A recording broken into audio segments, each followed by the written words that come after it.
ये 3.5 करोड़ जितने रोम छिद्र अपने शरीर में होते हैं, इन रोम छिद्रों का एक नियम है कि इन रोम छिद्रों के माध्यम से भगवान की अविरल भक्ति को धारण करें। इन रोम छिद्रों के माध्यम से भगवान शंकर के मंत्र का उच्चारण करें।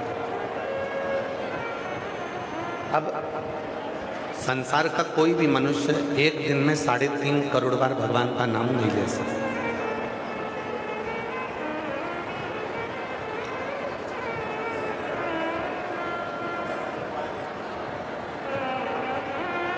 संसार का कोई भी मनुष्य होगा वो एक दिन में 3.5 करोड़ बार मंत्र का उच्चारण नहीं करता है,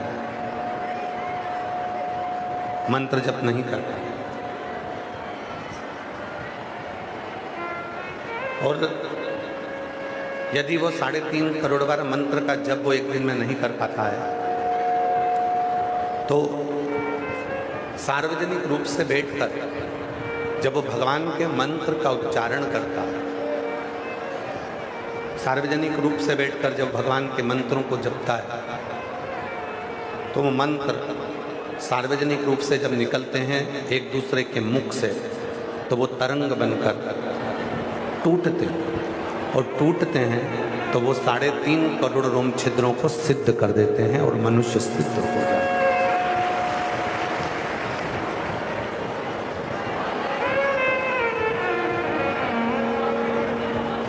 साढ़े 3 करोड़ इन रोम छिद्रों की जो भक्ति है, 3.5 करोड़ जो रोम छिद्र हैं, इन रोम छिद्रों का जो स्मरण है, 3.5 करोड़ जो रोम छिद्रों के द्वारा जब हम सार्वजनिक रूप से भगवान की भक्ति करते हैं, सार्वजनिक रूप से हम भजन करते हैं, तो वो भजन जब तरंगों के रूप में इन शरीर में प्रवेश करता है, तरंगों के रूप में जब इस शरीर में जाता है तो एक हमको अलग से शक्ति, एक हमको अलग से बल प्राप्त हो जाता है। 5 स्थान बताए हैं जहाँ पर जाने पर, पहुँचने पर ये हमारे शरीर के 3.5 करोड़ रोम छिद्र शुद्ध हो जाते हैं और भगवान की अविरल भक्ति में डूब जाते हैं।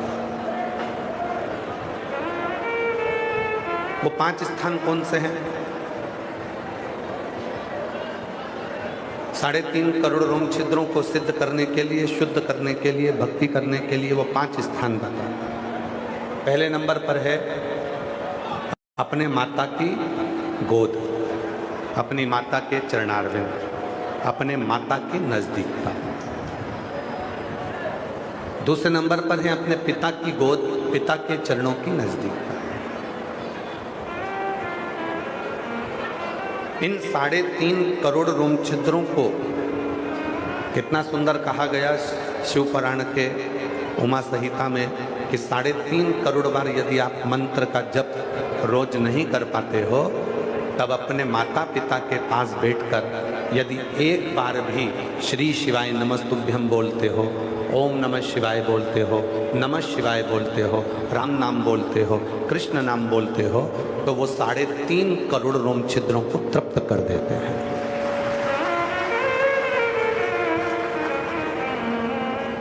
एक माता के चरणों में, पिता के चरणों में, माता के नजदीक में, पिता के नजदीक में, माता की गोद में, पिता की गोद में जिस मंत्र का उच्चारण हम करते हैं वो हमारे 3.5 करोड़ रोम छिद्रों को शुद्ध कर दें, सिद्ध कर दें।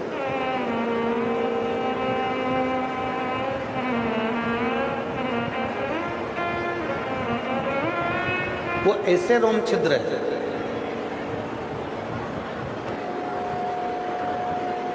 एक माता की गोद, एक पिता की गोद, एक माता के चरण, एक पिता के चरण, ये वो स्थान हैं जिन स्थान पर बैठकर आप और हम जितने मंत्र का जप करते हैं, एक बार भी अगर हम अपने मुख से अपनी माँ के नज़दीक में, अपने पिता के नज़दीक में बैठकर मंत्र का जप करते हैं तो वो 3.5 करोड़ बार मंत्र जप के बराबर प्राप्त हो जाता है। संसार के प्रत्येक मनुष्य को एक चीज सीखना चाहिए। संसार के प्रत्येक मनुष्य को एक चीज अपने अंदर धारण करना चाहिए कि तुम दिन भर ऑफिस जाओ, दुकान जाओ, सर्विस पे जाओ, नौकरी पर जाओ, तुम खूब कमाओ, पर शाम को जब आप घर आए, नौकरी से, दुकान से, सर्विस से, काम से, व्यापार से, जब अपने घर पर आए, अपने कमरे में जाने से पहले ज़्यादा नहीं तो 5 मिनट, 7 मिनट, 8 मिनट, 10 मिनट, नहीं तो 2 मिनट अपने माँ बाप के पास जरूर जाकर बैठा करो। वहाँ बैठने से आपको सिद्धता प्राप्त हो। कुछ देर के लिए। आज दुनिया के लोग क्या करने में लगे? आज दुनिया के लोग बड़े बड़े गुरुजियों को ढूंढने में लगे हुए हैं। हम उनके पास जाकर बैठेंगे, हम उनके पास जाएंगे। गुरुजी के पास बैठने का तुम्हारे पास समय है, गुरुजी से बात करने का तुम्हारे पास समय है, गुरुजी को फॉलो करने का तुम्हारे पास समय है, पर अपने बुजुर्ग माँ बाप को फॉलो करने का समय तुम्हारे पास नहीं है।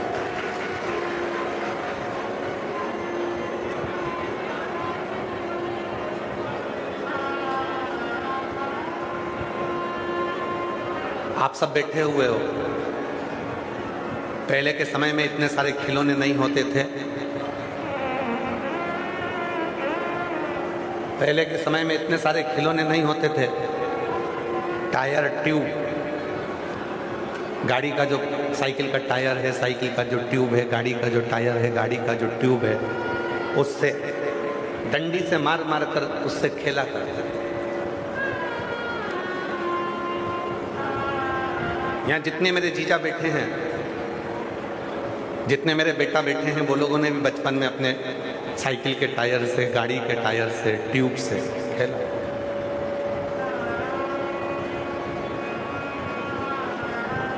पहले लोग साइकिल के टायर, ट्यूब से खेलते थे और आज का व्यक्ति यूट्यूब से खेलता है।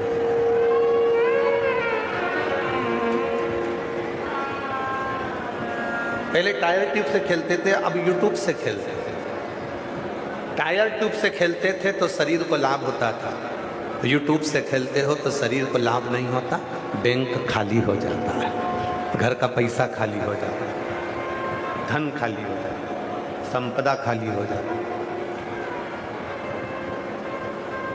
इसीलिए शिव महापुराण की कथा कहती है, 5 जगह बताई है जहाँ पर ये 3.5 करोड़, प्रत्येक मनुष्य के शरीर में रोम रोम, बारीक बारीक छेद। आप अपने हाथ को देखोगे, अपने शरीर को देखोगे तो बारीक बारीक, अपनी उंगलियों को देखोगे तो बारीक बारीक छेद तुमको नजर आएंगे। ये 3.5 करोड़ छिद्र हैं जो हमारे शरीर में हमें परमात्मा ने दिए। और ये 5 जगह पर ही शुद्ध और सिद्ध हो सकते।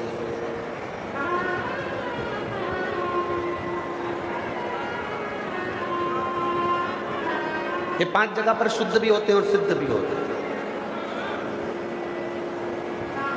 एक अपनी माता के पास में 5 मिनट, 10 मिनट, कितना भी काम हो, काम कर कर आओ, नौकरी कर कर आओ। अपने बच्चों को मना नहीं है, मिलो।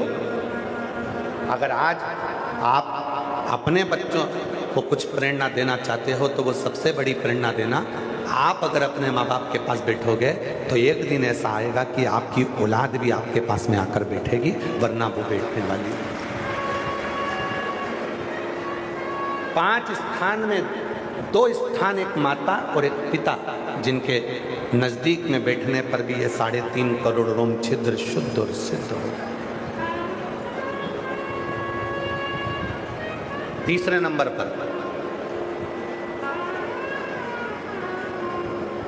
जिसको आप दिल से मानते हो, जिसको आप दिल से बसते हो, जिसको आप दिल से, हृदय से, चित्त से, जिसको आप सम्मान देते हो, आदर देते हो, सत्कार देते हो, अगर उसके पास बैठकर भी आप मंत्र का स्मरण करते हो तो वो आपको सुख देता है।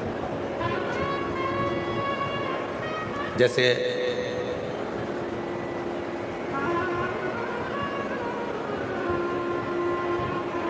हम गाड़ी में आते हैं तो संदीप गर्ग जी एक बात कहते हैं, और एक बार नहीं वो 2-3 बार बोल चुके कि गुरुजी, जो माननीय स्पीकर महोदय हैं हरियाणा के श्री हरविंदर कल्याण जी, संदीप जी के मुंह से हमने 2-3 बार सुना तो हम सुनते हैं। कहा मैं उनको संत मानता हूँ, मैं उनको गुरु मानता हूँ। तो एक दिन तो एक बार सुन लिया तो हमने पूछ लिया तुमने संत कैसे माना? तो कहा गुरुजी, वो छोटा व्यक्ति हो चाहे बड़ा व्यक्ति हो, साइकिल चलाने वाला हो चाहे गाड़ी चलाने वाला, जितना गाड़ी चलाने वाले से प्रेम करते हैं उतने ही साइकिल चलाने वाले से प्रेम करते हैं, इसलिए मैं उनको संत। संत की जो परिभाषा होती है, यही तो परिभाषा होती है कि सब में समता का भाव, सब में सम का भाव। हम 2-1 बार से सुन चुके तो हमने उनसे पूछा कि भाई तुम स्पीकर महोदय को संत और गुरु का भाव देते हो तो किस बात? तो कहा सब में समता। और मैं स्पीकर महोदय को साधुता देता हूँ आपके स्वभाव के लिए। भगवान कितनी भी उन्नति की सीढ़ी पर आपको लेकर जाए, आपका स्वभाव ऐसा ही रखना जो आज है, सभी भक्तों के प्रति, सभी लोगों की सहजता का, सरलता का। तो तीसरे नंबर पर 3.5 करोड़ रोम छिद्रों की जो सिद्धता कही गई, वो सिद्धता कही गई अपने जिसको आप बहुत मानते हो, चाहे आपका दोस्त हो, चाहे आपकी बहन हो, चाहे आपका भाई हो, चाहे आपकी भाभी हो, चाहे आपकी बहू हो, चाहे आपका पोता हो, चाहे आपकी पोती हो, चाहे आपका नाती हो, चाहे आपका पंथी हो, चाहे आपका पति हो, चाहे आपकी पत्नी हो, चाहे आपके पड़ोसी हो, चाहे कोई गुरु हो, चाहे कोई महात्मा हो, चाहे कोई रिश्तेदार हो, चाहे कोई अड़ोसी हो, चाहे कोई पड़ोसी हो, जिसको आप बहुत स्नेह करते हो, मानते हो, उसके पास बैठकर भी अगर आप भगवान के नाम का उच्चारण करते हो तो वो 3.5 करोड़ रोम छिद्रों को शुद्ध और शुद्ध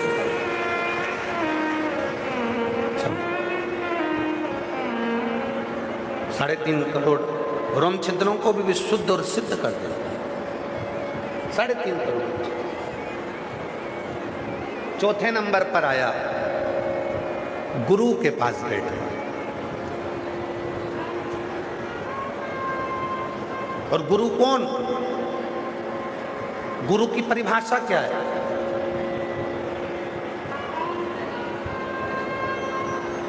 हमारे दीनानाथ जी एक लाइन गुनगुनाते हैं कि ऐसी प्रेम भिक्षा लाना रे जो गुरु ने, ऐसी प्रेम भिक्षा लाना रे गुरु ने मंगाई, ऐसी प्रेम भिक्षा लाना रे गुरु ने मंगाई, गुरु ने मंगाई, सतगुरु ने मंगाई, गुरु ने मंगाई, सतगुरु ने मंगाई।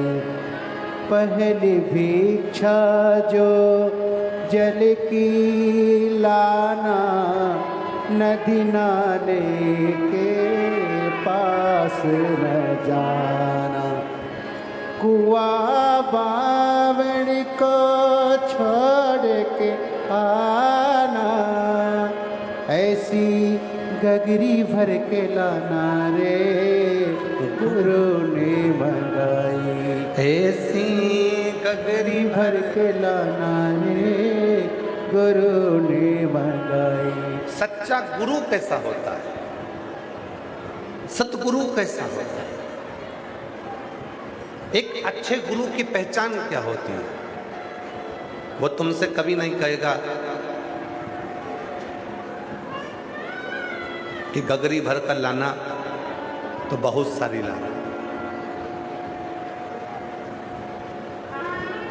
वो तो कहेगा कि कुआं और बावड़ी के पास भी मत जाना और गगरी भर कर लाना। वो गगरी है प्रेम की, अहंकार का त्याग कर कर, आसक्ति का त्याग कर कर, वासना का त्याग कर कर,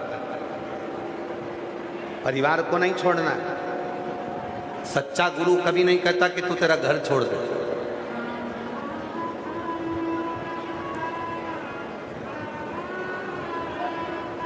जब कई लोग कहते हैं ना कि हमारा लड़का उन गुरुजी के चक्कर में चले गया, अब वो गुरुजी के साथ ही रहता है, हम उस गुरु को गुरु नहीं मानते। जो अपने चेला आया है अपना घर छोड़कर, उसके बुजुर्ग माँ बाप है उसके घर में, उन बूढ़े माँ बाप की जवाबदारी किसकी होगी? कौन संभालेगा?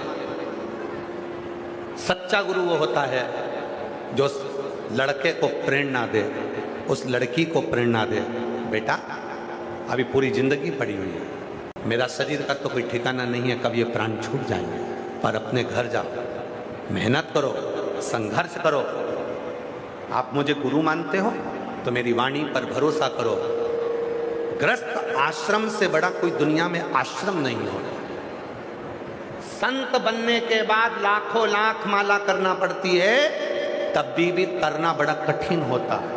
साधु बनने के बाद हजारों माला करना पड़ती है, तब भी तरना कठिन होता है। पर घर में बच्चों के साथ, पत्नी के साथ, माता पिता के साथ, परिवार के साथ रहकर अगर भूल से भी तुम्हारे मुख से श्री शिवाय नमस्तुभ्यम निकल जाए तो समझ लेना कि तुम तर गए, तुम्हें कुछ प्राप्त करने की जरूरत है।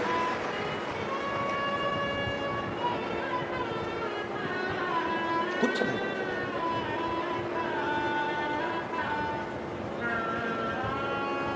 गुरु कह देगा जाओ माता पिता की सेवा करो, जाओ पत्नी को छोड़कर आए, बच्चे को छोड़कर आए, जाओ सब। अभी तुम भजो। आज हो क्या रिया है? हो सकता है कि हमारी बात का सब लोगों को बुरा लग जाए। आज के ज़माने में हो क्या रहा है? आज के ज़माने में केवल हो इतना ही रहा है। पहले के समय में आप लोग तो समझदार हैं, हरियाणा में निवास करते हैं और पूरा विश्व इस कथा को सुन रहा है। आप सब बहुत विद्वान हैं। ईमानदारी से बोलना, जितने हरियाणा के लोग यहाँ बैठे हैं गरुड़ा की पवित्र धरा पर, जितने हरियाणा के लोग कथा को श्रवण कर रहे हैं और जितने देश विदेश में बैठकर भक्त कथा को सुन रहे हैं, ईमानदारी से बोलना, आम का पेड़, आम का बगीचा, आम का वृक्ष, कच्चा आम, हरा आम, अगर अपने आप वो हरा आम, कच्चा आम अपने आप जमीन पर नहीं गिरता, उसको झड़ाना पड़ता है, डंडे से गिराना पड़ता है, या आपस में घर्षण होगा तो गिरेगा। पर जो आम पक गया, पीला पड़ गया, एकदम पक गया, कच्चा आम, उसको गिराना पड़ेगा। कच्चा आम खाओगे तो खट्टा लगेगा, कच्चा आम पेड़ से गिरेगा तो उसके साथ डंडी लगी होगी। पर पका आम पीला पड़ गया, उसका रंग चेंज हो गया, गिरेगा तो डंडी उसके साथ नहीं होगी, गिरेगा जो खाएगा वो मीठा होगा। आज के समय में इतने सारे लोग घर छोड़ छोड़कर ना जाने किस किस की शरणागति में चले जाते हैं और कहते हैं हम उनके चले, अब तो हम उनके चले, अब हमने घर छोड़ दिया। अरे भैया, जिस अवस्था में तुम घर छोड़कर आए हो जरा सी लॉलीपॉप के चक्कर में, तुम वो कच्चे आम हो जिसके साथ डंडी वासना की भी लगी है और आसक्ति की भी लगी है, और तुम वो खट्टे आम हो। पका हुआ आम अपने आप गिरता है, कलर भी चेंज होता है और मीठा भी रहता है।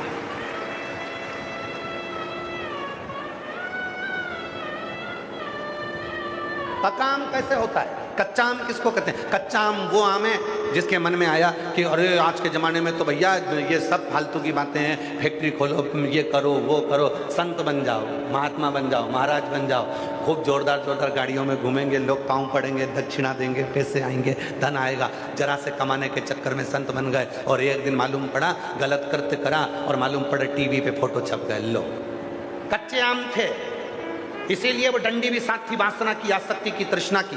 कच्चे आम थे इसलिए खट्टे भी थे।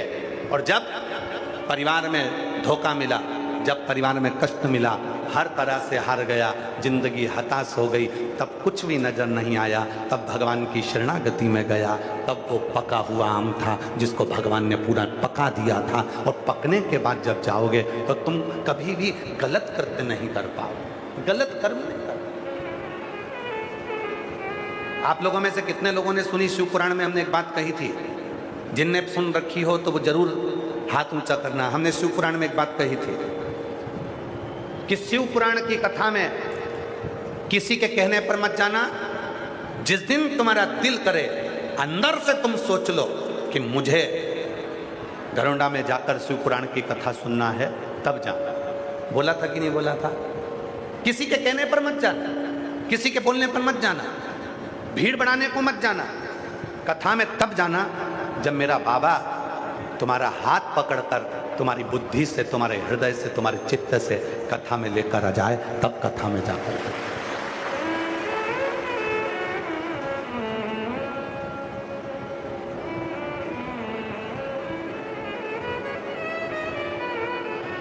आज ये कथा घरोंडा की भूमि पर सफल क्यों हो रही है? ये कथा के पहले जो हुआ वो अपनी जगह पर है, पर कथा आज सफल क्यों हो रही है? कोई बताए घरोंडा वासी कि आज ये कथा घरोंडा की मंडी में जो चल रही थी 7 दिन हमारे हरियाणा में, हरियाणा का जो गौरव बनी ये कथा सफल क्यों हुई है? उसके सफल होने का केवल एक कारण है।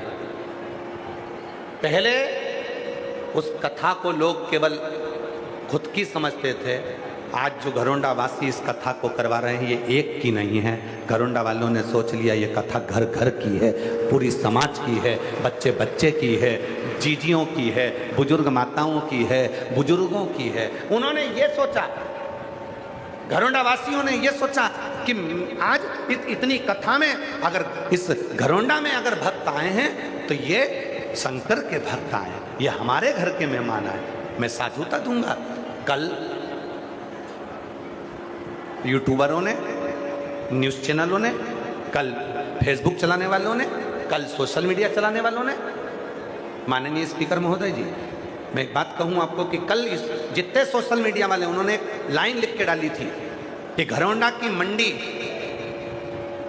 गल्ला मंडी घरोंडा की पूरी भक्तों से भरा चुकी है, इसलिए घरोंडा वासियों, संगत को अब तुम्हें अपने घर में रुकाना है। तो उसमें नीचे जो लोगों ने कमेंट्स करा तो उन्होंने लिखकर डाला कि हम घरोंडा वासियों के घर बाहर से आए हुए भक्तों के लिए खुले पड़े हैं।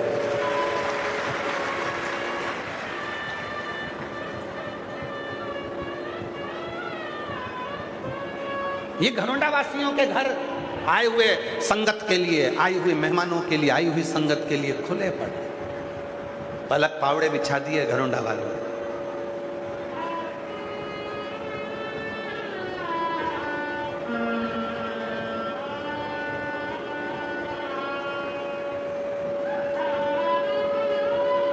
एक कथा हुई थी जहां लोग पानी के लिए भी तरस गए थे, इतनी बड़ी सिटी में होने के बाद भी। और एक कथा छोटे से खेड़े में हो रही है जहां पर पानी तो पानी, मीठा पानी, जहां पर भोजन, जहां पकवान, जहां मिठाई, जहां खिचड़ी, चावल, मीठा, नमकीन, कोल्ड ड्रिंक, फ्रूटी, लस्सी, टॉफी, बिस्कुट लोगों ने ऐसे बांटे जैसे इनके घर में बेटी का ब्याह है और बारात आई है। लोगों ने ऐसे बांटे। एक कथा हुई थी बड़ी सिटी में, बहुत नाम हुआ, ये हुआ वो हुआ, पर जिगड़ा चाहिए जिगड़ा, और वो जिगड़ा है हरियाणा वालों में। हरियाणा का व्यक्ति खाना भी जानता है तो खिलाना भी जानता है।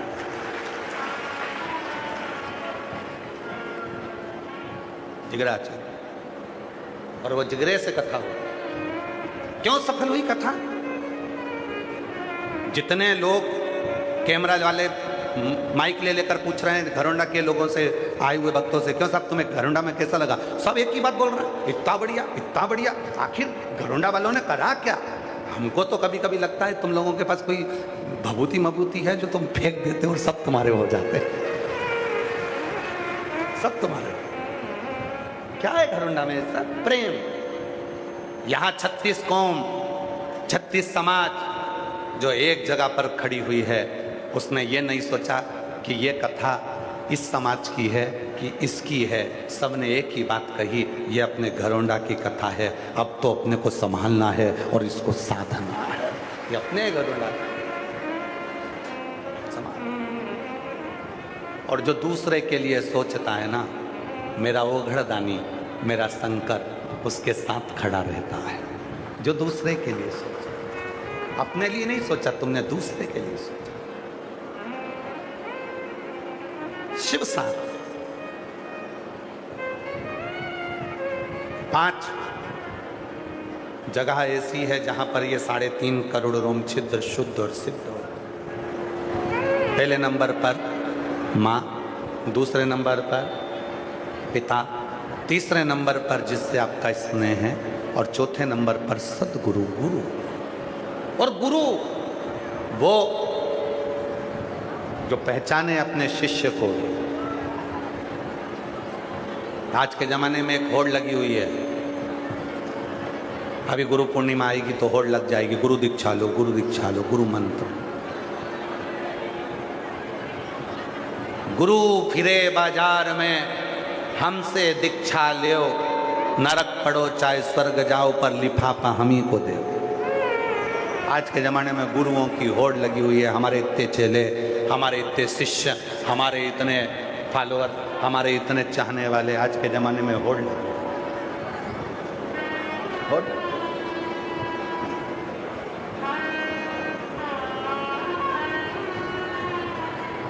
पानी पियो छान, गुरु करो जान। 50 बार विवेक में आए तब गुरु करना। और अगर कोई अच्छा गुरु तुम्हें पूरी जिंदगी में ना मिले तो बिल्कुल गुरु मंत्र लेना ही मत ही। पति को गुरु मानना, माता पिता को गुरु मानना, और जिस मंदिर में एक लोटा जल चढ़ाते हो उस महादेव को गुरु मानना। जब तक अच्छा गुरु ना मिले तुम्हें जिंदगी में बिल्कुल नहीं भटकना।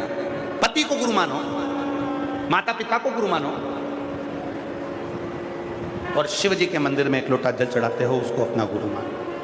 वो शिव मेरा गुरु है। तुम्हें माता च पिता तुम्हें बंधु च सखा, तू ही सब है, तुझ में ही सब समाया है। तुझ में रब दिखता है यारा, मैं क्या करूं, सब उसी में दिखता है, कहां भटकोगे। चौथे नंबर पर है गुरु, जिसके पास में जाना, और सदगुरु के पास अगर जाओ तो गुरु के पास जाओ तो कभी मत कहना कि गुरु जी मुझे ये दुख है। कोई शंकर का भक्त मिल जाए, कोई सदगुरु मिल जाए, तो वहाँ तो बस केवल एक बार इशारा करो कि गुरु जी हमको कैसे भी देख लें। बस सच्चा गुरु, सच्चा भक्त शंकर का यदि एक बार भी देख ले तो कहने की जरूरत नहीं पड़ती, वो अपनी निगाहों से सब कुछ दे जाता है।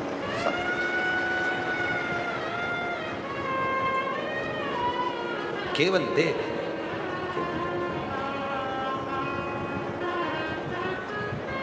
हमने देखा है कई लोगों को बहुत भीड़ रहती है, हम देख नहीं पाते, कई बार तो वो लोग चिल्ला देते हैं हर हर, वो चिल्लाए, ध्यान उनकी ओर जाता है तो देखने में आ जाए, कई बार उनके स्मरण में। गुरु देख ले,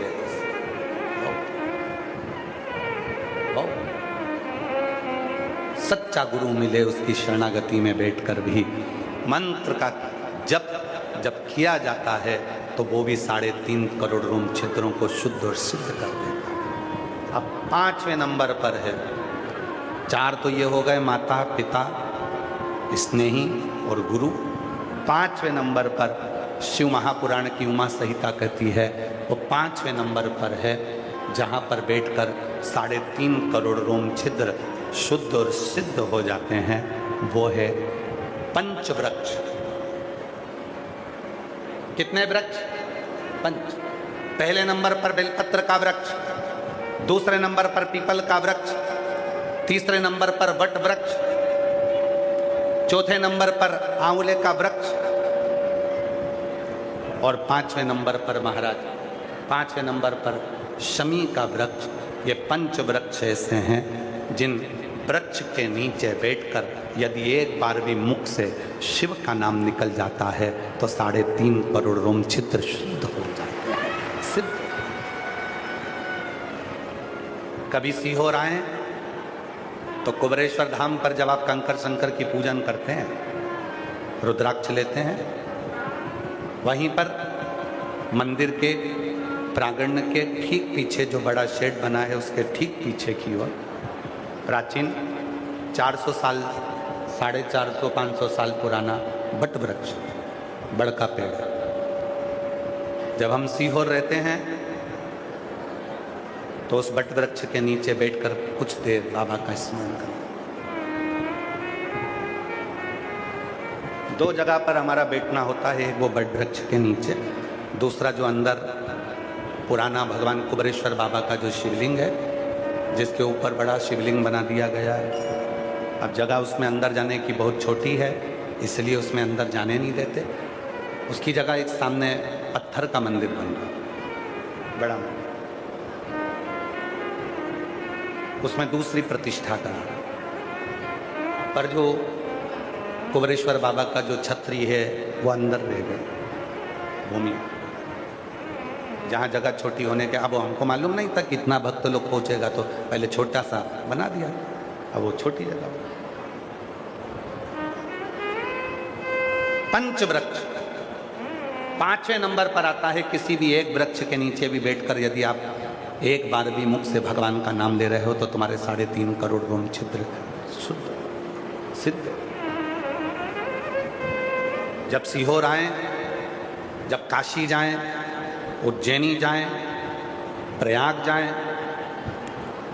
ब्रज जाएं, अयोध्या जाएं, किसी भी तीर्थ में जब आप जाएं, तब वहाँ का जो प्रसिद्ध वृक्ष होता है, उस वृक्ष के नीचे कुछ देर बैठकर यदि हम एक बार भी भगवान का नाम लेते हैं तो हमारे 3.5 करोड़ रोम छिद्र शुद्ध और सिद्ध हो जाते हैं और हमारे जीवन की सार्थकता।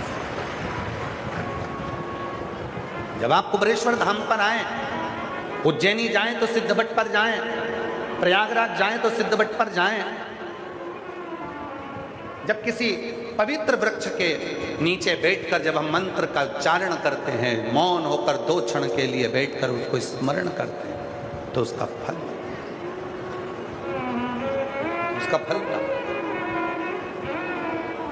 अब किसी ने पूछा, गुरु जी 3.5 करोड़ रोम छिद्र जो हमारे शुद्ध कर देते हैं, सिद्ध कर देते हैं, इसका फल क्या मिलता है?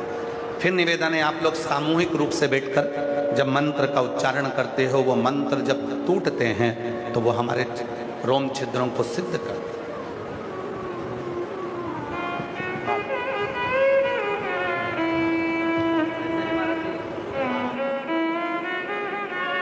कोई जाए जो काशी में मेरा पैगाम ले जाना, कोई जाए जो काशी में मेरा पैगाम ले जाना।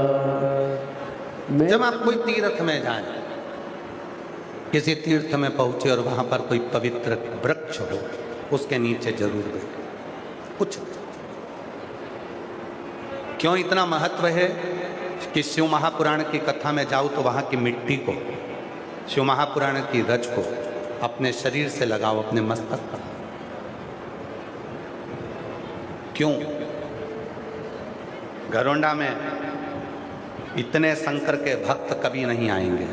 ये शंकर के जो भक्त आए हैं, ये विश्वास लेकर आए, इनके मुख से मंत्र निकला है। जब ये लाखों भक्त एक साथ मंत्र का उच्चारण करते हैं, जैसे माननीय स्पीकर महोदय जी ने पहले दिन अपने उद्बोधन में कहा था कि ये घरोंडा घरोंडा नहीं रहा, अब घरोंडा धाम बन गया। अब घरोंडा नहीं रहा, घरोंडा धाम बन गया।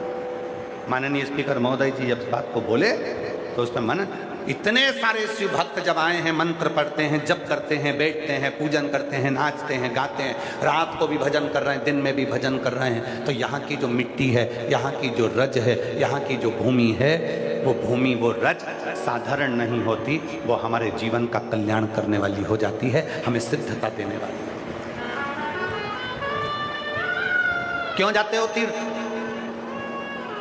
किस लिए जाते हो तीर्थ में? प्रयाग काय के लिए जाते हो? हरिद्वार काय के लिए जाते हो? केदार काय के लिए जाते हो? बद्रीनाथ काय के लिए जाते हो? द्वारका काय के लिए जाते हो? जगन्नाथ काय के लिए जाते हो? वहां क्या क्या करने जाते हो? वहां इतने सारे भक्त आते हैं, उनके चरण की रज अपने शरीर को छुएगी तो मेरी जिंदगी के सारे पाप समाप्त हो जाएंगे, सारे दुख मिट जाएंगे, सारे मेरे कष्ट मिट जाएंगे। चरण की रज मिले और वो रज ही मूल है, रज ही तो मूल है। भागवत जी किस किसने सुनी है? हाथ उठाओ जिन्होंने भागवत सुनी है। सबने सुनी है? भागवत सुनी होगी तो उसमें एक प्रसंग आता है, भगवान ने मिट्टी खाई। सुनी है कि नहीं सुनी? भगवान कृष्ण ने मिट्टी खाई, ये तो सबने सुना, पर श्रीमद् भागवत सुबोधनी में वर्णन आता है कि भगवान मिट्टी क्यों खाए, क्यों खाए, किस लिए खाई? कभी विचार करा कि भगवान ने मिट्टी क्यों खाई? श्रीमद् भागवत में स्मरण करो कि भगवान कृष्ण को क्या जरूरत पड़ गई थी जो उन्होंने अपनी ही चरण की रज उठाकर खा ली, अपने ही पांव की मिट्टी खुद ने खा ली। उसका कारण केवल एक था, एक था। पूतना आई थी, सारे ब्रज के बच्चों को दूध पिलाती पिलाती सबके प्राण हरती हरती आई थी, और सारे ब्रज के जितने बच्चे पूतना के विष से मरे थे उनके प्राण पूतना के स्तन में भरे थे। जब पूतना भगवान के पास गई और भगवान ने जब उसका स्तन पान किया, दूध पिया, तो सारे ब्रजवासी जो अंदर बच्चे जो मरकर उनके प्राण अंदर फंसे थे स्तन में, उसको भगवान ने खींच लिया। दूध पीने के बहाने भगवान ने खींचा और अपने पेट में उन जीवों को सभी का कल्याण करने के लिए अपने उदर में रख लिया। उदर में रखा। भगवान ने विचार करा, जब मैं गऊ में चराऊंगा, गाय को चराने के लिए जाऊंगा, गाय आगे आगे चलेगी, मैं पीछे पीछे चलूंगा, पर बात जब वापिस आएंगे फिर गाय आगे चलेगी, जब गाय आगे चलेगी तो मेरे चरण की रज उड़ेगी, उड़ेगी तो वृक्षों पर जाएगी, पक्षियों पर जाएगी, मनुष्यों पर जाएगी, इनका कल्याण मेरी रज लगने से हो जाएगा। पर जो ये मेरे पेट में जो पूतना के शरीर से मैंने निकाले हैं, इनका उद्धार कैसे होगा? तो भगवान ने अपने ही चरण की रज अंदर मुख में रखकर खा लिया और अंदर बैठे हुए जीवों का कल्याण कर दिया। भीतर बैठे हुए अपने स्नेहियों का, प्रेमियों का भगवान कल्याण, रज को खाया। सबने कथा में सुना भगवान ने मिट्टी खाई, रज खाई, पर क्यों खाई? वो भी तो स्मरण होना चाहिए कि अंदर जो पूतना के शरीर से पूतना ने जो विष पिलाया था, गांव के बच्चों को जो विष पिलाया था, जो मर चुके थे, वो उसके स्तन में थे, उसको खींच लिया था भगवान, अपने उदर में रख लिया था और उनका कल्याण अपने ही चरण की रज से खाकर कर दिया। आज इतने सारे शिव भक्त घरोंडा की मंडी के, इस अनाज मंडी के अंतर्गत घरोंडा में आए हुए हैं, खेड़े में आए हुए हैं। इतने भक्त जब भगवान का भजन करते हैं तो वहाँ की मिट्टी भी, वहाँ की रज भी कल्याण करने लगती, कल्याण।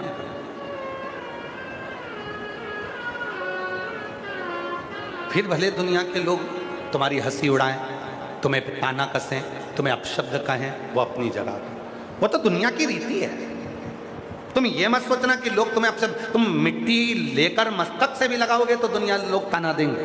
दुनिया का तो काम है, उनको तो केवल अपनी एक उंगली उठाना है, और वो ये नहीं सोचते कि ये 3 उंगली अपनी ओर जा रही है। तू अंदर झांक कर देख कि तू कैसा है। किसी के ऊपर एक कमेंट्स करने से पहले, किसी के ऊपर एक उंगली उठाने से पहले अपने अंदर झांक कर देख, उसमें एक गलती होगी तो तुझमें 3 गलतियां, वो 3 उंगली तेरी साइड जा रही है। अपने अंदर झांक कि तू कैसा है। बहुत सारे मिलेंगे जिंदगी में, ये पूरा जीवन निकल जाना ऐसी कमेंट्स, ऐसी लोगों।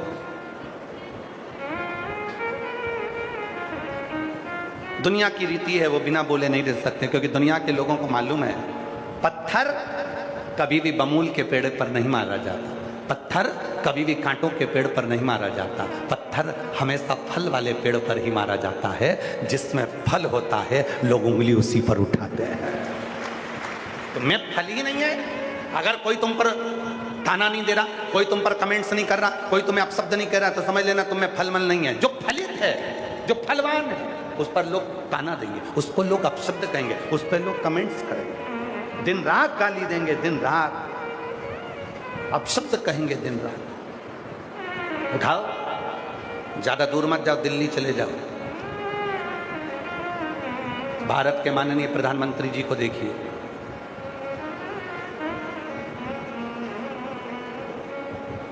24 घंटे लोग उनके पीछे कमेंट्स करने में लगे होंगे।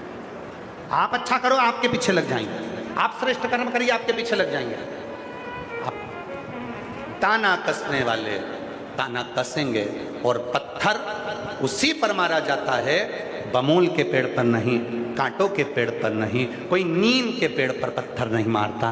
पत्थर हमेशा आम के पेड़ पर, बेर के पेड़ पर, जामुन के पेड़ पर, जिस पेड़ पर फल होगा उसी पेड़ पर पत्थर मारे जाएंगे, गालियां उसी को दी जाएगी, अपशब्द उसी को कहा जाएगा जिसके अंदर कुछ होगा, फल होंगे, वरना कौन किसको गाएंगे, कौन किसको? इसीलिए क्या विचार करना है, बोले बोलने दो, अपन तो अपनी मस्ती में रहो, भजन करो, चित्त करो, स्मरण करो। जो समय आज मिला है ये समय वापस नहीं आएगा। कई करनाल वाले, कई घरोंडा वाले इंतजार करते रहे, कल कथा में जाएंगे, परसों कथा में जाएंगे, नरसों कथा में जाएंगे, बस 5वें दिन कथा में जाएंगे। पूरे करनाल के, पूरे घरोंडा के, सोनीपत के, पानीपत के, आसपास के, कुरुक्षेत्र के कई लोग विचार करते रहे, बस चलेंगे चलेंगे चलेंगे चलेंगे, और 7 दिन की कथा आज पूरी हो जाएगी। बाद में मन में पछतावा रह जाएगा, इतनी पास में कथा हुई और मैं जा नहीं सकी, पहुंच नहीं सकी, मेरे नजदीक में शिव आए थे और मैं जा ना पाई, इतने नजदीक में कथा हुई और मैं जा ना सकी, मैं पहुंच।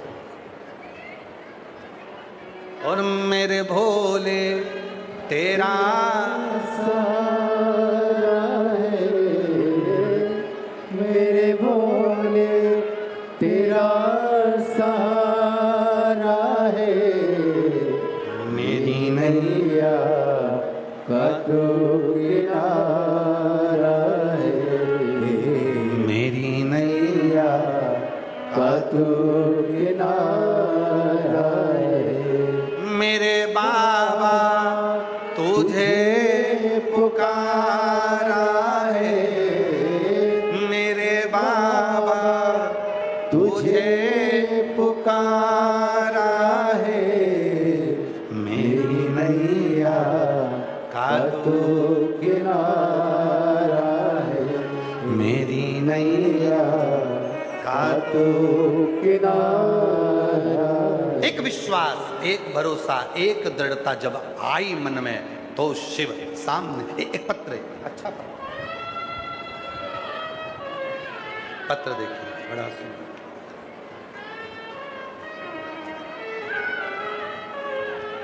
पत्र देखिए।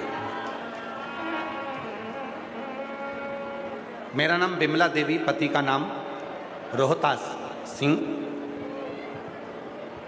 कादयान गांव, सिवाहा, पानीपत, हरियाणा से। कहीं बैठी हों तो हाथ हिला सकती हैं, आती हैं?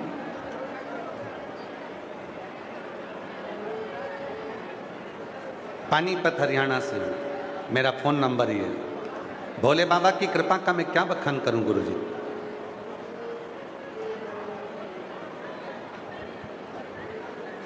गुरुजी, मेरी बेटी का नाम साक्षी है, जो 20 वर्ष की। देखिए उसको, उस बेटी का फोटो दिखाओ जरा, जो चल के आ रही है ना, उसका फोटो दिखाइए, आस्था पर उसका वीडियो दिखाइए। मेरी बेटी 20 साल की है, जो MBBS की पढ़ाई कर रही थी। तब उसका MBBS की पढ़ाई करते हुए उसका गैस के गीजर से नहाते समय एक्सीडेंट हो गया, जिससे उसका शरीर पूरा जल गया।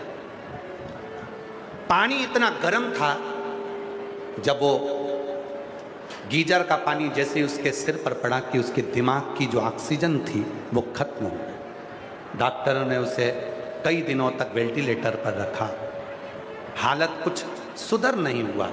गुरुजी, डॉक्टरों ने जवाब दे दिया कि इसका बच पाना मुश्किल है। तब गुरुजी, मेरी सहेली ने सीहोर का रुद्राक्ष दिया और जल पिलाने को कहा। तब गुरुजी मैं रुद्राक्ष का जल मेरी बेटी को पिलाने लगी। 2-3 दिन बाद गुरुजी उसकी हालत में सुधार आया। सुधार दिखा तो डॉक्टरों ने फिर से इलाज शुरू किया, लेकिन यह भी कह दिया डॉक्टरों ने कि अब यह कभी अपने पैरों पर चल नहीं पाएगी और दिमाग भी इसका काम नहीं कर पाएगा। गुरुजी, डॉक्टरों की रिपोर्ट सुनकर मैं रोने लगी। क्या मेरी बेटी कभी नहीं चलेगी, कभी उसका दिमाग काम नहीं करेगा? तभी मालूम पड़ा कि सीहोर वाला बाबा घरोंडा आ रहा है। एक विश्वास लेकर बेटी को व्हील चेयर पर लेकर कथा में आकर बैठ गई। डॉक्टर ने कहा था ये कभी नहीं चलेगी। रोज कथा में लेकर आती अपनी बेटी को और उससे कहती बेटा सीहोर वाला बाबा कहता है तू चलेगी जरूर। और यही 7 दिन पूरे नहीं हुए गुरुजी, कल कथा के 6ठे दिन पहली बार मेरी बेटी ने चलना प्रारंभ कर दिया। कल कथा के 6ठे दिन मेरी बेटी ने पहली बार चलना प्रारंभ कर दिया। आज मैं अपनी बेटी को यहाँ लेकर आई हूँ गुरुदेव। मैं नहीं जानती कि आपकी पुराण शिव पुराण में ऐसा क्या है, पर आज छाती ठोक कर कहती हूँ कि मेरी बेटी को चलाने वाला केवल भोलेनाथ है, जिसने व्हील चेयर से उठा दिया और चला दिया। और अब विश्वास से मेरी बेटी का बुद्धि भी काम करने लगी। जो मेरी बेटी MBBS कर रही थी, उसका एक्सीडेंट जो हुआ गर्म पानी से, गीजर के पानी से, बाबा अब मेरी बेटी में सुधार हुआ है। मैं प्रणाम करने के लिए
तीन साल हो गए थे, जैसी थी वैसी ही थी।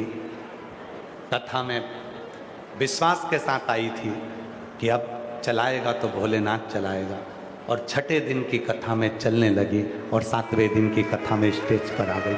जोरदार ताली बजाइए बाबा की।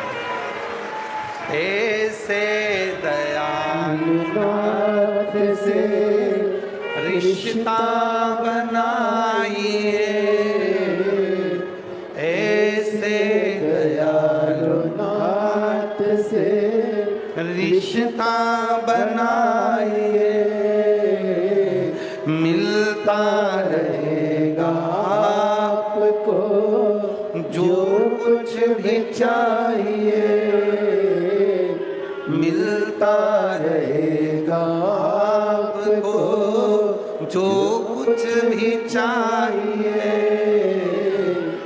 ऐसा करिश्मा होगा जो हुआ कभी नहीं, ऐसा करिश्मा होगा जो हुआ कभी नहीं। मांगा है भोलेनाथ से वरदान लेके, बोलो बोलो, मांगा है भोलेनाथ से। आवाज आना चाहिए। मांगा है वरदान, तेरी कृपा बनी रहे जब तक है जिंदगी, तेरी कृपा बनी रहे जब तक है जिंदगी। मांगा है भोलेनाथ से वरदान लेके भी, ये उसकी कृपा होना चाहिए, और जब तक उसकी कृपा नहीं होगी तब तक कुछ प्राप्त नहीं हो सकता। कल एक भैया हमसे प्रश्न कर रहे थे, हम कल मिलने आए तो उन्होंने प्रश्न किया, क्यों गुरुजी आपकी जहाँ भी कथा होती है वहाँ लोग बाग हर कुछ डालना चालू कर देते हैं, आपकी बुराई करना चालू कर देते हैं, ऐसा क्यों होता है आपके साथ में? हमने कहा भोलेनाथ जी जान कर कर कराता है, शंकर जी को मालूम है ये सब एक साथ अगर कथा में आ जाएंगे तो इतनों को मुझे 3 महीने में देना पड़ेगा, इसलिए भोलेनाथ बुराई कराकर कई लोगों के मन में खटास उत्पन्न कर कर उनको रोक देता है, जिससे वो कथा के पंडाल तक ना पहुंचे। अगर वो सब अगर कथा में आ जाते तो मेरे शंकर भगवान को 3 महीने में इनको देना पड़ता। और जितने आए हो कथा में, जितने बैठे हो घरोंडा की पवित्र धरा पर कथा श्रवण करने के लिए, जो 36 कौम कथा करा रही है, ये पवित्र प्रांगण में जितने बैठकर कथा सुन रहे हो, मेरा भोलेनाथ तुम्हें बिना दिए भेजेगा नहीं। 3 महीने में तुमने जो मांगा है मेरा बाबा देकर ही माने। तो किसी ने पूछा गुरुजी आपकी जहाँ कथा होती है लोग हर कुछ डालना प्रारंभ कर देते हैं, आपकी बुराइयां करना प्रारंभ कर देते हैं, उससे होता तो उससे रोका जाता है लोगों को जिससे कम पहुंचे, और ये शिव ही कराते हैं, शंकर ही कराते हैं, ये शिव के सिवा कोई नहीं कराते। शंकर जी को मालूम है सब आ जाएंगे तो सबको देना पड़ेगा, इसलिए थोड़े लोगों को रोक दो, इनको आगे की कथा में देखेंगे, कभी मिलेंगे जब ये उस समय पर। अभी तो इतनों को तो दे दूं, इतनों को तो भरू। एक पत्र अच्छा है, अब इस माँ बिमला देवी का जरा विश्वास देखिएगा, वो रोज बेटी को कथा में लेकर आए व्हील चेयर पर, बाबा कृपा तो करा। अगला पत्र देखिए,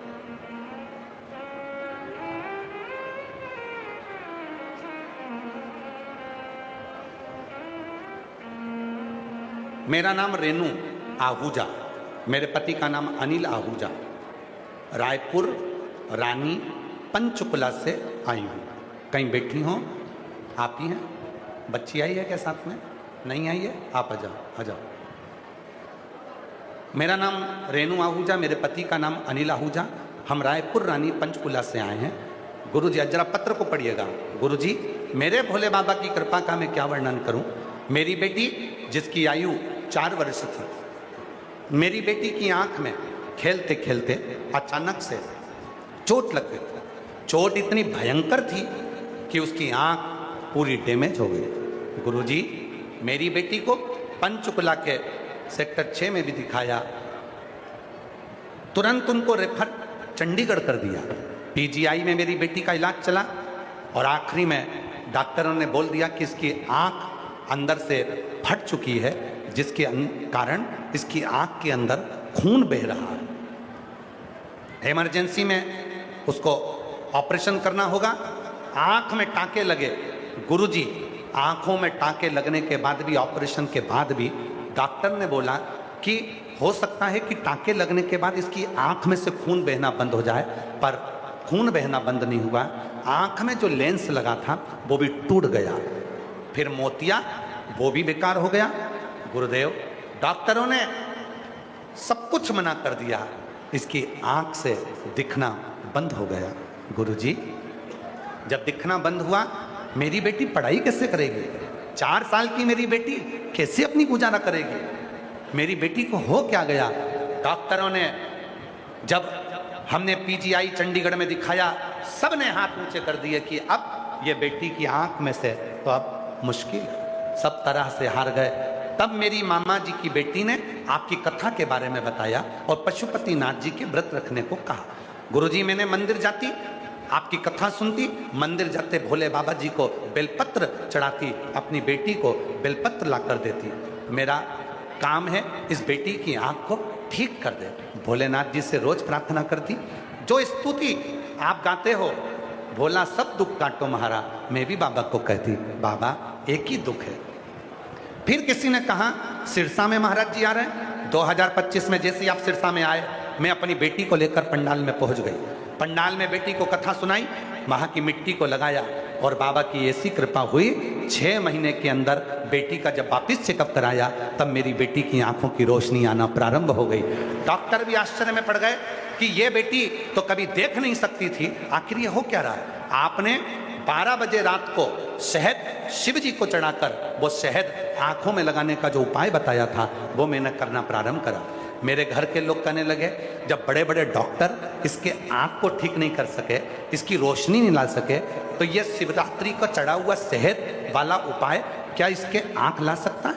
और वही शहद वाला उपाय में करती, बेटी की आंख में लगाती, बेटी तिल मिला जाती, खूब जलन होता, पर मैं अपनी बेटी से कहती तो धीर रख, सीहोर वाला बाबा बोला है लाभ तो मिलेगा। आखिरी में गुरुदेव बाबा ने ऐसी कृपा कर दी कि मेरी बेटी की आंख में रोशनी आ गई। आज डॉक्टर भी आश्चर्य में हैं कि तुम्हारी बेटी कैसे देखने लगी। ये शिव की, ये शंकर की, शिव की। और ऐसे दयालु हाथ से रिश्ता बनाइए, ऐसे दयालु नाथ से रिश्ता बनाइए। जी कह रही है स्कूल जाना भी बंद हो गया था, अब स्कूल जाने लगी, पेपर है इसलिए वो आई नहीं। जी कह रही है, वो बोलती है मुझे बचाने वाला सीहोर वाला बाबा है, पर सत्य कहूँ तो भोलेनाथ है। और शिव ही आप जी बोल रही है, सबको एक ही बात कहती है, कथा सुना करो, कथा में जाया करो, कथा सुना करो। और आज बाबा की कृपा से उसकी आंखों से देखना प्रारंभ हो गया। जोरदार ताली बजाए। मिलता रहेगा आपको जो जी कह रही है, अब तो डॉक्टर ने चश्मे वगैरह कुछ भी नहीं दिए हैं, पूरी आंख अच्छी हो गई है और बाबा की कृपा से पूर्ण तरह से स्वस्थ हो। जोरदार ताली, साधु हर हर। मिलता रहेगा आपको जो कुछ भी चाहिए,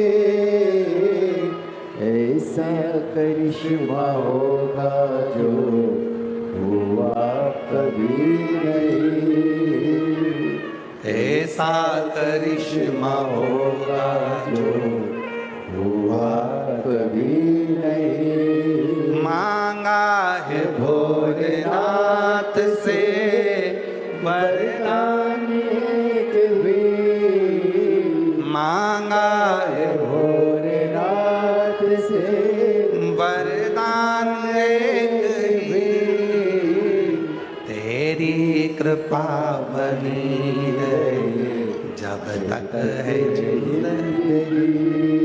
शिव कृपा कर, शिव करुणा करता है, शिव दया करता है, कोई दूसरा नहीं कर सकता। लोगों को हंसी लगती है शिव महापुराण की कथा में, लोगों को लगता है क्यों भैया तुम उस तीर्थ में नहीं जा रहे, तुम वो तीर्थ नहीं जा रहे, और तुम दौड़ दौड़ के सीहोर जा रहे, तुम कुबरेश्वर धाम पर जा रहे। कुबरेश्वर धाम था कब? कुबरेश्वर धाम लोग दौड़ कर जा रहे हैं। आखिर कुबरेश्वर धाम पर ऐसा है क्या? हम निवेदन करेंगे, जो कहते हैं कि कुबरेश्वर धाम पर ऐसा क्या है, एक बार कुबरेश्वर धाम के कंकर को उठाओ, 5 कंकर रखकर पूजन करो, एक कंकर उसमें से लेकर आ जाओ और रुद्राक्ष बाबा का मांग कर लिया आओ, फिर मालूम पड़ेगा कि कुबरेश्वर धाम में है क्या, क्या क्या देता है, फिर मालूम। ये इतने लाखों शिव भक्त ऐसे ही आ जाएंगे क्या? ये लाखों शिव भक्त बिना निमंत्रण के, ना तो इनके पास कोई ने पीले चावल दिए, ना इनको निमंत्रण भेजा, ना पत्रिका दी, ना बैनर लगा, ना फ्लेक्स लगा, पूरे घरों में कहीं बैनर फ्लेक्स नहीं, कहीं पत्रिका नहीं, कहीं निमंत्रण नहीं, कहीं पीले चावल नहीं, कोई जाकर हाथ जोड़कर नहीं बोला कि तुम आना। उसके बाद भी बिना प्रचार, बिना प्रसार, बिना बोले, बिना अलाउंस के, अगर भजन संध्या होती है तो पहले अलाउंस करना पड़ता है, आज भजन संध्या ये चौक पे होगी, ये चौक पे होगी, लोग फिर भी ना जाए। और यहाँ क्यों आए हो? क्योंकि सबको मालूम है, सबको पता है, कथा में जाकर बैठूंगी, दिल से सुनूंगी, बाबा से विनय करूंगी, मेरा बाबा मेरे दुख मिटाकर ही रहेगा, ये उसको मालूम। बच्चे का फोटो दिखाया जा रहा है, जिसका भी हो आकर लेकर जाइएगा।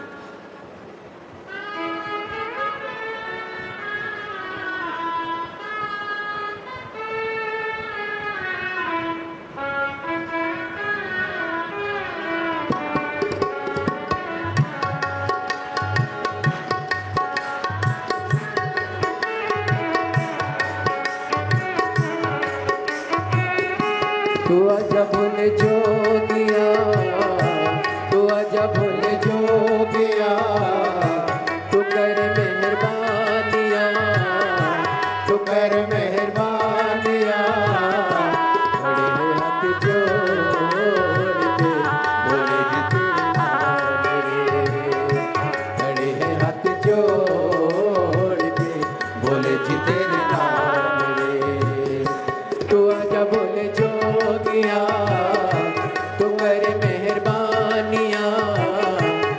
आजा भोले जोगिया तू कर मेहरबानिया, तू आजा भोले जोगिया तू कर मेहरबानिया। खड़े हैं हाथ जोड़ के भोले जी तेरे नाल रे, खड़े हैं हाथ जोड़ के भोले जी तेरे नाल रे। तू आजा भोले जोगिया तू आजा भोले जोगिया तू कर मेहरबानिया, तू कर मेहरबानिया। खड़े हैं हाथ जोड़ के भोले जी तेरे नाल रे, खड़े हैं हाथ जोड़ के भोले जी तेरे नाल रे। तू आजा भोले जोगिया तू आजा भोले जोगिया तू कर मेहरबानिया, तू कर मेहरबानिया। खड़े हैं हाथ जोड़ के भोले जी तेरे नाल रे, खड़े हैं हाथ जोड़ के भोले जी तेरे नाल रे। शंभो। राधे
तुम सा न देखा कोई भोला भंडारी, तुम सा न देखा कोई भोला भंडारी। भोला भंडारी नहीं तुलना तुम्हारी, भोला भंडारी नहीं तुलना तुम्हारी। तुम सा न देखा कोई भोला भंडारी, तुम सा न देखा कोई भोला भंडारी। भोला भंडारी नहीं तुलना तुम्हारी, भोला भंडारी नहीं तुलना तुम्हारी। कहा ये पुकार के खड़े हाथ जोड़ के, कहा ये पुकार के भक्तों ने विचार के। खड़े हाथ जोड़ के बोले जी तेरे नाल वे, खड़े हाथ जोड़ के बोले जी तेरे नाल वे। तू आजा बोले जोगिया तू कर मेहरबानिया, तू आजा बोले जोगिया तू कर मेहरबानिया। खड़े हाथ जोड़ के बोले जी तेरे नाल रे, खड़े हाथ जोड़ के बोले जी तेरे नाल रे।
सजा है भोले मस्तक पे तेरे, चंदा सजा है भोले मस्तक पे तेरे, चंदा सजा है भोले मस्तक पे तेरे, चंदा सजा है भोले मस्तक पे तेरे, दुखड़े मिटाए भोले शाम के तेरे, दुखड़े मिटाए भोले नाम से तेरे, दीवाने भोलेनाथ के कुबेश्वर धाम के, दीवाने भोलेनाथ के कुबेश्वर धाम के, खड़े हाथ जोड़ के बोले जी तेरे नाम रे, खड़े हाथ जोड़ के बोले जी तेरे नाम रे, तू आजा बोले जोगिया तू कर मेहरबानिया, तू आजा बोले जोगिया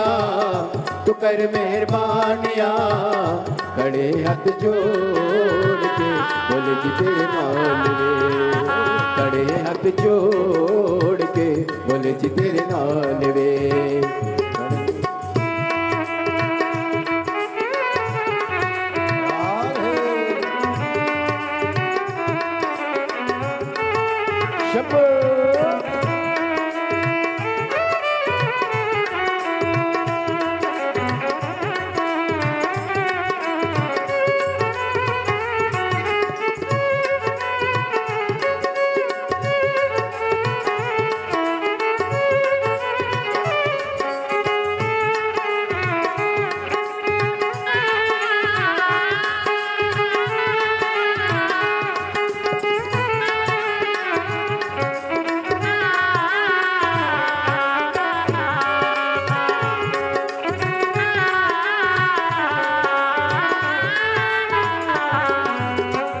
तुमसा न देखा कोई भोला भंडारी, तुमसा न देखा कोई भोला भंडारी, भोला भंडारी नहीं तुलना तुम्हारी, भोला भंडारी नहीं तुलना तुम्हारी, भक्तों ने विचार के कहा ये पुकार के, भक्तों ने विचार के कहा ये पुकार के, खड़े हाथ जोड़ के बोले जी तेरे नाम रे, खड़े हाथ जोड़ के बोले जी तेरे नाम रे, आजा बोले जोगिया तू कर मेहरबानिया, तू आजा बोले जोगिया तू कर मेहरबानिया, खड़े हाथ जोड़ के बोले जी तेरे नाम रे, खड़े हाथ जोड़ के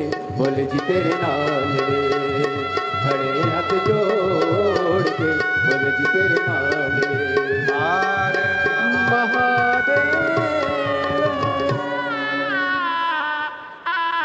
अपने स्थान पर बैठकर बाबा देवाधिदेव महादेव से अपने मन की बात करिए, प्रार्थना करिए, विनय करिए, निवेदन करिए, विनती करिए, बाबा को अपने मन का भाव करें, प्रार्थना करें, विनती करें, निवेदन करें, विनय करें।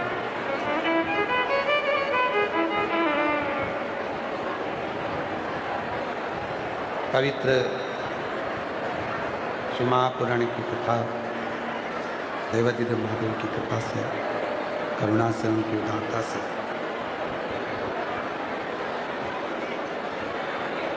दरोंडा की पवित्र भूमि पर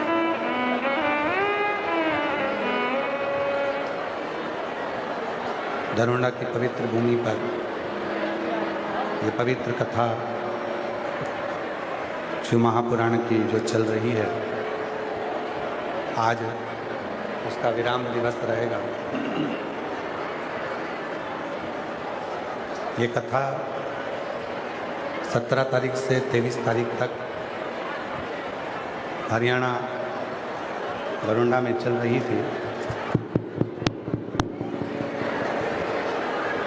जो आज विराम की ओर जा रही है। फिर कथा 27 मई से 2 जून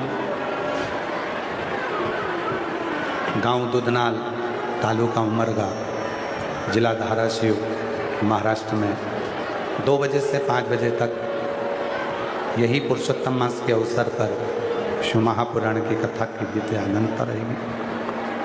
18 से 24 जून 2026 का दोपहर 2 बजे से 5 बजे तक भटिंडा पंजाब में शिव महापुराण की कथा 18 से 24 जून तक रहेगी।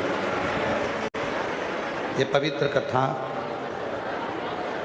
जीवन का सुख देने वाली, जीवन का आनंद देने वाली, हृदय से, भाव से, मन से बाबा को अपने मन का भाव कहेंगे, प्रार्थना करेंगे, विनय करेंगे, निवेदन करेंगे। बहुत दूर दूर से आप लोग आए हैं बाबा को अपने मन की बात करने के लिए।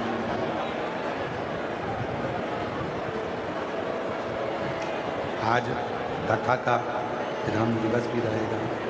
बाबा को अपने मन का भाव करिए, प्रार्थना करिएगा, विनय करिएगा, निवेदन करिएगा। जहाँ जगह मिले वहाँ बैठकर बाबा को अपने मन का भाव करिएगा, प्रार्थना करिएगा, निवेदन करिएगा। साथ में बोलिएगा, हृदय से पुकारिएगा।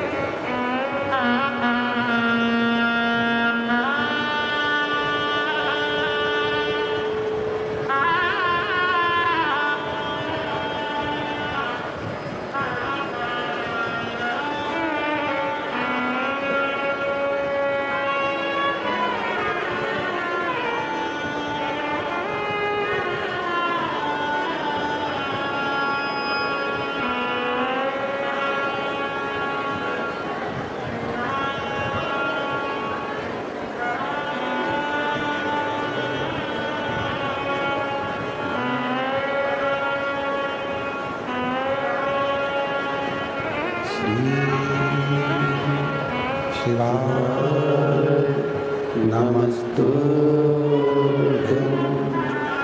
श्री शिवाय नमस्तुभ्यं श्री शिवाय नमस्तुभ्यं श्री शिवाय नमस्तुभ्यं श्री शिवाय नमस्तुभ्यं। भोला सब दुख काटो, ओ भोला सब दुख काटो। शिव शंकर जप तेरी माला, भोले बाबा जप तेरी माला। भोला सब दुख काटो, हो भोला सब दुख काटो। वेश है मंगल मंगलकारी, वेश है मंगल मंगलकारी। शमशान वासी हमारा, शमशान वासी हमारा। भोला सब दुख काटो हमारा, भोला सब दुख काटो हमारा।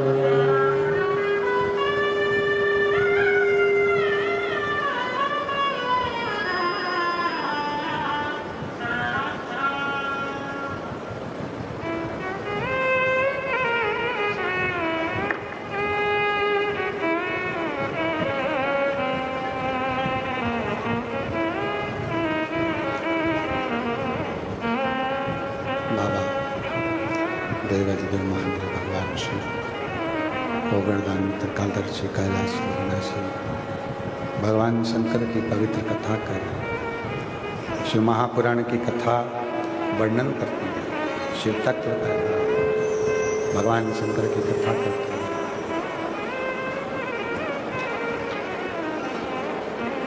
भगवान शिव के केवल नाम उच्चारण से, मंत्र उच्चारण से जीव के संपूर्ण जीवन के सुख, संपूर्ण जीवन में जो सुख की कामना होती है वो सुख प्राप्त होना प्रारंभ हो जाता है। और पूरे जीवन में जो हमारा दुख है, कष्ट है, वो दूर हटना प्रारंभ हो जाता है। शिव केवल नाम नहीं है,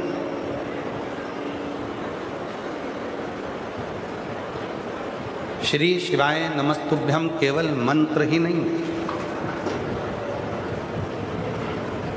श्री शिवाय नमस्तुभ्यम केवल मंत्र नहीं, वो रूप है, वो आनंद है जो मनुष्य के जीवन में सारे दुखों को मिटाकर सुख प्रदान करता है।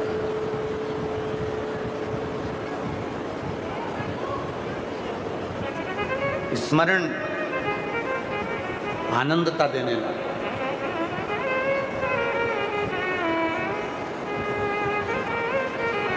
कितना सुंदर प्रसंग है। इंद्रदेव अपनी सभा में बैठे हैं और इंद्र अपनी सभा में बैठकर अप्सराओं का नृत्य देख रहे थे। उसी बीच में देवगुरु बृहस्पति का आगमन हो रहा।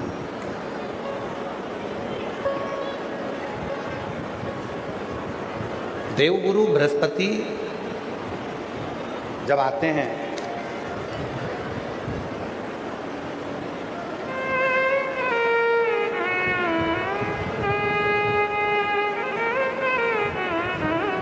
देवगुरु बृहस्पति जब आते हैं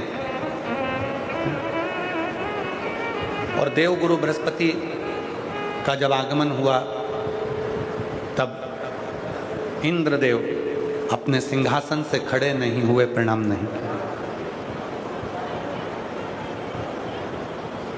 शिव और गुरु, शिव गुरु ये दो एक ही है।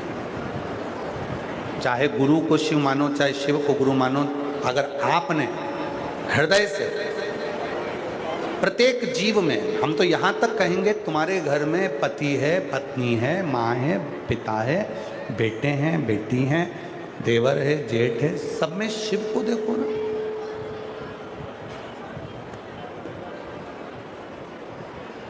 रचा है सृष्टि को प्रभु ने, वही ये सृष्टि चला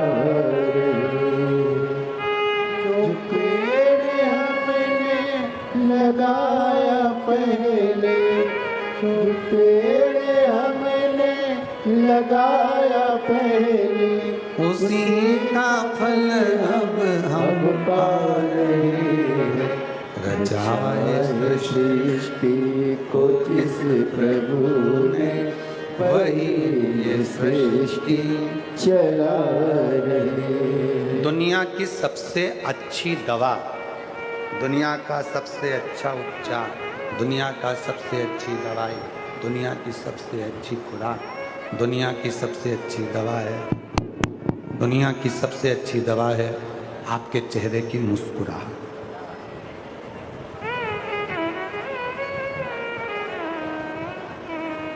दुनिया की सबसे अच्छी दवा है आपके चेहरे की हंसी, दुनिया की सबसे अच्छी दवा है आपके चेहरे की मुस्कुराहट, आपके चेहरे की हंसी।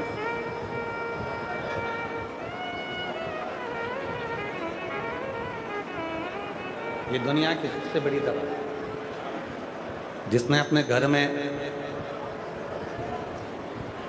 सहना सीख लिया, उसी को सारे जमाने में रहना आ गया। जो संसार में रहना चाहता है, सब में रहना चाहता है, उसको सहना आना चाहिए। बड़ों ने कुछ कहा तो थोड़ा सा सह लो, अपनों ने कुछ कहा थोड़ा सह लो, दूसरों ने कुछ कहा थोड़ा सह लो। सहना जिसको आ गया, उसको जिंदगी में रहना आ गया। जीवन में अगर रहना है तो सहना थोड़ा जरूर। शिव कथा कहती है, बृहस्पति महाराज जब देखे कि इंद्र ने उनका सम्मान नहीं किया, इंद्र ने उनका आदर नहीं किया, इंद्र ने उनका सत्कार नहीं किया, तो वो वहाँ से चल दिए। वहां से उठे और चले गए। शिव कथा कहती है, भगवान शंकर का चरित्र कथा, शिव महापुराण की कथा कहती है, शिव तत्व कथा, भगवान शंकर का चरित्र, भगवान शंकर की कथा वर्णन करती है। भोलेनाथ बाबा की ये पवित्र कथा कहती है कि गुरु बृहस्पति वहां से चले गए। इंद्र के मन में आया कि गुरुजी चले गए तो क्या हुआ, मैं दूसरा गुरु बना लेता। और इंद्र ने विश्वरूपा जी को गुरु बनाया। जब विश्वरूपा जी गुरु बन गए, उनके 3 मुख थे। कई लोग बड़े विचित्र होते हैं जो कह देते हैं एक बार गुरु मंत्र ले लिया और मान लो वो गुरु मंत्र हमको याद नहीं रहा या गुरु जी चले गए तो क्या हम दूसरा मंत्र ले सकते हैं? लोग दूसरा मंत्र ले लेते हैं, दूसरे से फिर तीसरा मंत्र ले लेते हैं, तीसरे से चौथा मंत्र ले लेते हैं और उनकी पूरी ज़िंदगी ऐसे निकल जाती है कि यहाँ भी मंत्र ले लो, वहाँ भी मंत्र ले लो, वहाँ भी मंत्र ले लो, वहाँ भी मंत्र ले लो, सारे मंत्रों में भटकते हुए, सारे मंत्रों में घूमते घूमते उनका पूरा जीवन ऐसे निकल जाता है। उनकी ज़िंदगी पूरी ऐसे निकल जाती है, उनका जीवन पूरा ऐसे निकल जाता है। शिव कथा करती है एक साथ है सबसे, भगवान शंकर का चरित्र कथा, शिव महापुराण की कथा करती है। भगवान शंकर का चरित्र कथा है, शिव तत्व कथा है, शिव पुराण करती है, शिव महापुराण की कथा वर्णन करती है। एक मंत्र यदि आपने कोई पकड़ रखा है, एक गुरु की शरणागति यदि आपने पकड़ रखी है तो फिर आपको भटकना नहीं, वो आपको फल देगा। हो सकता है कि थोड़ा सा समय लग जाए, एक पत्र अच्छा है।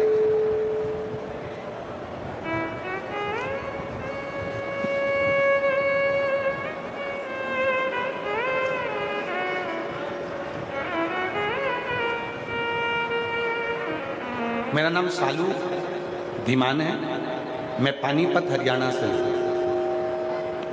साल 2023 से मैं IIT की खड़गपुर में पढ़ाई कर रही हूँ। मेरी माँ आपकी कथा सुना करती थी, उन्हीं से मैंने सुना कि गुरुदेव जी कहते हैं एकांतेश्वर महादेव जी पर सच्चे मन से चढ़ाया गया एक लोटा जल किस्मत बदल देता। मेरे पास एक लोटा नहीं था, इसलिए मैं पानी की बोतल से जहाँ मेरा IIT का कैंपस था वहाँ पर बेलपत्री के पेड़ के नीचे में जल चढ़ा देते थे। मुझे नहीं मालूम, बस मेरी माँ ने कहा था कि सीहोर वाला बाबा कहता है अगर शिव को जल चढ़ाया है एकांतेश्वर महादेव के नाम से तो सफलता मिले। गुरुदेव 1 जनवरी 2024 को मुझे माता पिता के साथ सीहोर धाम आकर कंकर शंकर की पूजा करने का सौभाग्य प्राप्त हुआ। उसके बाद 29 जनवरी 2024 को मेरे एग्ज़ाम हुआ और मुझे पूर्ण विश्वास था कि बाबा मेरी सुनेंगे, और बाबा ने ऐसी कृपा करी गुरुदेव, महादेव की कृपा से हरियाणा में 3rd रैंक आई और 20 जून 2024 को मैं हरियाणा सरकार में असिस्टेंट टाउन प्लानर के रूप में पदस्थ हो गई। ये शिव कहीं बैठी हो तो आ सकती हैं, आप ही हैं, आ जाओ, पदस्थ हो। मैं बाबा को धन्यवाद देती हूँ।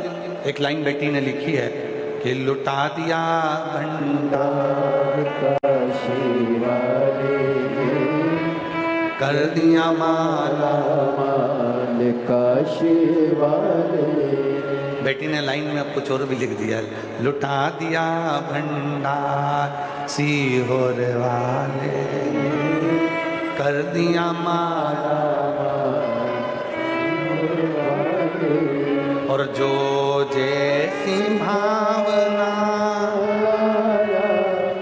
वो वैसा ही फल पाया। मैं शालू धीमान असिस्टेंट टाउन प्लानर प्रथम श्रेणी राजपत्रित अधिकारी क्लास 1 के पद पर नियुक्त हुई हूँ। एक बार जोरदार ताली बजाएंगे। वो ऐसा ही फल पाया, नहीं खाने से लौटाया। बेटी कह रही है आईआईटी करते करते मैं मम्मा के कहने पर 3 बार सीहोर भी गई और बाबा से वहाँ कंकर शंकर पूजन कर कर विनती कर कर आई थी कि बाबा मेरा जॉब ऐसी जगह लगाना और ऐसा लगाना कि दुनिया देखती रह जाए। और बाबा ने वही किया। एक बार जो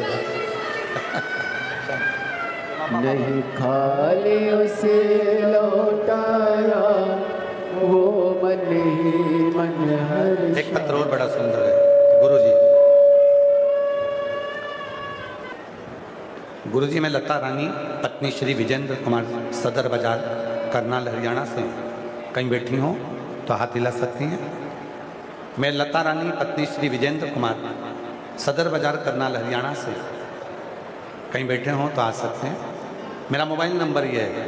मेरा बेटा जतिन पिछले 3 वर्ष से बैंक की नौकरी की तैयारी कर रहा था। पहले साल जब उसने परीक्षा दी तो कभी 1 नंबर से तो कभी 2 नंबर से उसका चयन रुक जाता था। मेहनत पूरी करता था लेकिन फल ही नहीं लगा। फिर एक दिन हमने आपकी कथा सुनी और 1 लोटा जल का हर समस्या का हल माना। गुरुजी उस वचन में कहा मैं क्या वर्णन करूं, ऐसा लगा जैसे हमारे जीवन में नई उम्मीद आ गई हो। 1 लोटा जल सारी समस्या का हल होने लगा। गुरुदेव मैंने 2 बार पशुपति व्रत कर लिए। बेटे से कहा तू अच्छी पढ़ाई कर। सीहोर वाला बाबा कहता है कि 1 लोटा जल चढ़ा और पढ़ाई पर ध्यान दे। मेहनत को 4 गुना बढ़ा। मेरे बेटे ने वही करा और भगवान पर ऐसा भरोसा मेरे बेटे का हो गया। गुरुजी मेरा गुरुदेव मेरा बेटा किसी को नहीं मानता पर आप पर इतना भरोसा कर लिया कि 1 लोटा जल सारी समस्या का हल, मतलब मेरी समस्या का हल तो होगा। और ऐसी बाबा ने कृपा कर दी। मेरे बेटे का बैंक में चयन हो गया। पीएनबी बैंक और ग्रामीण आरआरबी बैंक दोनों में मेरे बेटे का सिलेक्शन हो गया। आज बाबा की कृपा से मेरा बेटा पीएनबी बैंक में नौकरी कर रहा है। मैं बाबा को यहाँ धन्यवाद देने के लिए आई हूँ, प्रणाम करने के लिए, शिव को नमन करने के लिए यहाँ पहुंची। शिव शिव है। एक पत्र और है।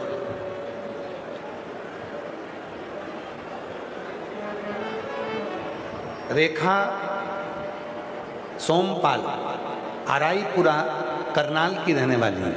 कहीं बैठी हो तो हाथ हिला सकती हैं और बैठी हो तो आ सकती हैं। गुरुदेव मेरा बेटा कई बार पढ़ाई कर कर कर एग्जाम देता पर उसका सिलेक्शन नहीं होता। आखिरी में मेरे बेटे को मालूम पड़ा कि शिवजी पर 1 लोटा जल चढ़ाने पर और बेलपत्री में शहद लगाकर लगाने से फल की प्राप्ति होती है। मेहनत को 4 गुना मेरे बेटे ने करा और बेलपत्री पर शहद लगाकर बाबा की कृपा से आज मेरे बेटे का एयरफोर्स में पायलट ऑफिसर के पद पर सिलेक्शन हो गया। मैं बाबा को यहाँ पर नमन करने के लिए आई हूँ। आज मेरे बेटे का एयरफोर्स पायलट ऑफिसर के पद पर नियुक्त हुआ है। मैं शिव जी को यहाँ प्रणाम करने के लिए, शिव जी को यहाँ नमन करने के लिए शिव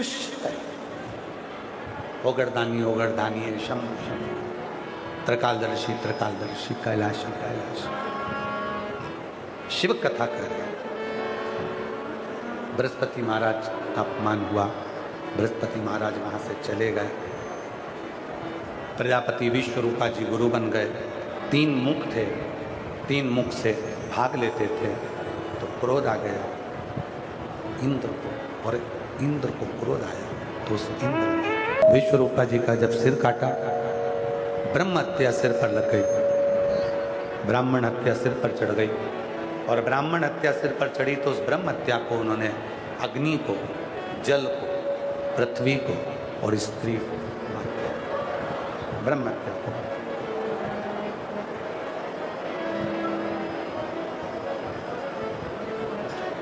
बाद में दधीची ऋषि की अस्थियों से वत्रासुर का अंत होता और शिव की कृपा से एक बालक सुवर्च का गर्भ से पिपलाद का जन्म, पिपलाद का जन्म। शिव महापुराण की कथा कहती है, भगवान शंकर का चरित्र कहता है, शिव तत्व कहता है, भगवान शंकर की कथा कहती है, शिव पुराण कहता है। जब हमारी भक्ति, जब हमारा भरोसा दृढ़ होता है विश्वास जब दृढ़ होता तब स्वयं शिव किसी ना किसी रूप में कृपा करने के लिए प्रकट हो जाता। स्वयं शिव। हम तो यहां तक कहेंगे, आप अगर शंकर जी के मंदिर में एक लोटा जल चढ़ाने के लिए जाते हो, आप शिव जी के मंदिर में एक लोटा जल चढ़ाने के लिए पहुंचते हो,